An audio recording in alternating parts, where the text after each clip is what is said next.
Hi everyone, I'm Anya and welcome to my channel, The Season of Anya. This is a passion project that I have been working on since 2020 and I'm finally ready to nosedive and share my journey, share the practice of witchcraft, the practice of yoga, how the two intermesh, and really how both of these practices have changed my life. Back in 2020, I had a spiritual awakening. I think a lot of us did, but mine was really what matters to me most in life, right? How can I live my life in alignment better? How can I connect with spirit a little better? And through that process, I was able to get a lot of answers in life that I really didn't know I needed, didn't know I was searching for. And I really want to share that with you all today. Well, maybe not today, but throughout the journey. The Season of Anya, the name, was created because ultimately this journey is rooted in healing. As many empaths without boundaries may know, you have to show up for yourself first and foremost. First and foremost. And the Season of Anya was a nod to respecting myself, to, really, it's all about me, and that's okay. And that's something I want to share with you guys because I'm hoping to share a lot of the tips that have taught me how to heal myself, really. So, I am what you would call a yoga witch. All that means is I practice witchcraft and I'm a yogi. But it sounds kind of cute, right? Anyways, a yoga witch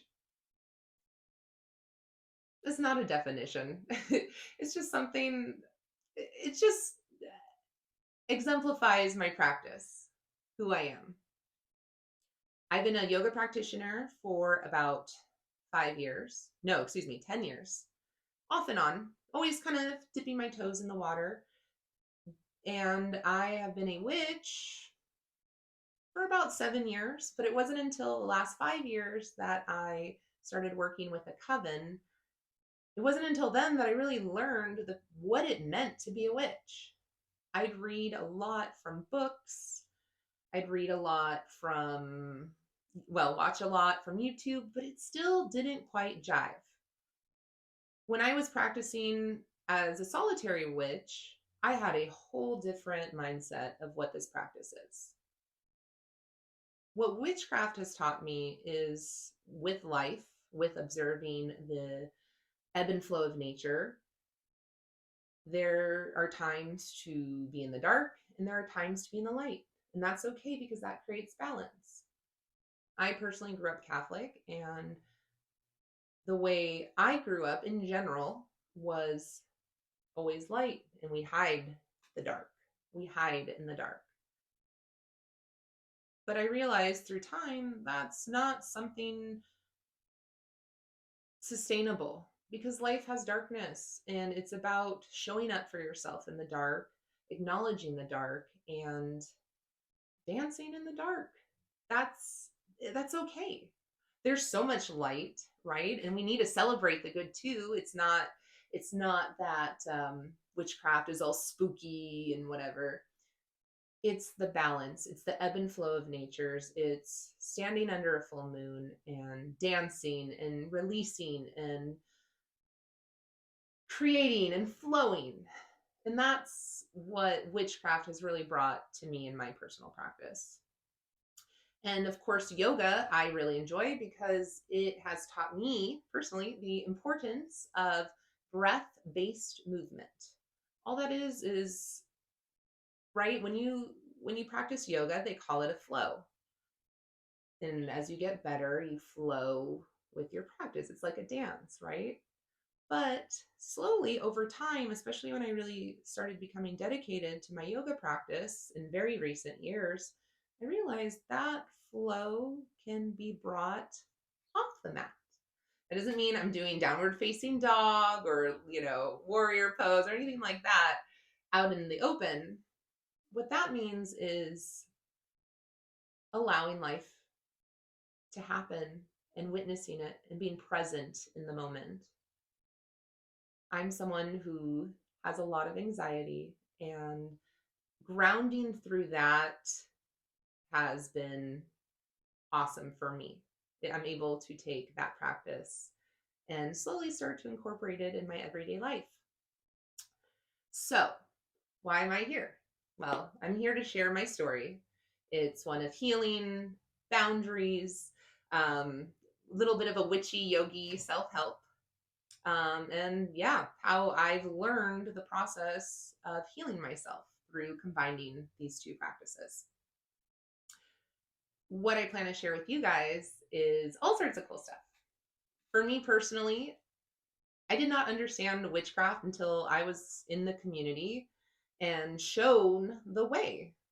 Like I said, I had two completely different notions. So, what I'm hoping to do by this channel is give you some guidance on how to get started in your practice, in your personal practice, right? There's going to be some very basic stuff like witchy how-tos, how to get started. Simple question, but honestly, that was the most overwhelming for me when I first started. But there's going to be a lot of witchy how-tos, uh, a bit of psychic development, like working with oracle cards, working with tarot cards, and channeling that energy and just staying connected with spirit. Um, and then as far as the yoga goes, I will definitely be sharing a lot of the yogic philosophies and kind of those Buddhist yogi mindsets. There will definitely be breath work on this video, on this channel rather, um, incorporating the chakra systems, um, philosophies of yoga, right? It is a physical, mental, spiritual practice, mind, body, soul, and that is something I want to bring. I'm also going to bring together how the two combine, at least for me in my personal practice. Sometimes it's just combining a philosophy and using that energy to get into your witchcraft practice, or perhaps by doing a little yoga sequence for you all and showing you some basic poses for surrender, maybe for empowerment, stuff like that, and diving into spell work, or connecting with spirit, how you can connect, how you can dedicate a yoga practice to spirit or to yourself. So it's a very crossroads kind of funky gumbo, as my mentor says, of who I am and what I'm here to share with you. So I'm really excited to bring this journey to you. And because really it's, for me anyways, one of my personal mantras have been heal yourself, heal others, heal the world. And I firmly believe that. So buckle up and stay tuned. I really hope you enjoy. I know you're gonna, and I can't wait to bring all this awesome knowledge that I have and hopefully help you develop your yoga witchcraft practice. Until next time.